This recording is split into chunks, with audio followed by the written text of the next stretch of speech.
ঘুরতে গেলে আমার সাথে যা হয়।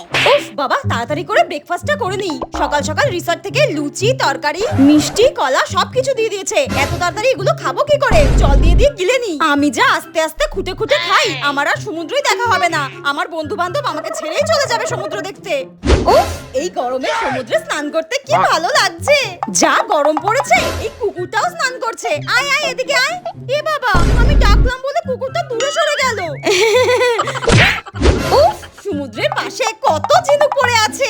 আমি এই ঝিনুকগুলো কুড়িয়ে নিয়ে বাড়িতে যাব।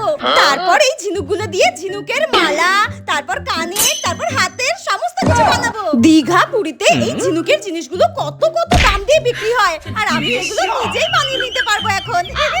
সবে তো এই কথা কুড়িয়েছি, আরো অনেক লাগবে আমার। হ্যাঁ, আমার ঝিনুকগুলো কই গেল? কত কষ্ট করে কুড়ালাম, সব এই সমুদ্র ধুয়ে নিয়ে চলে গেল।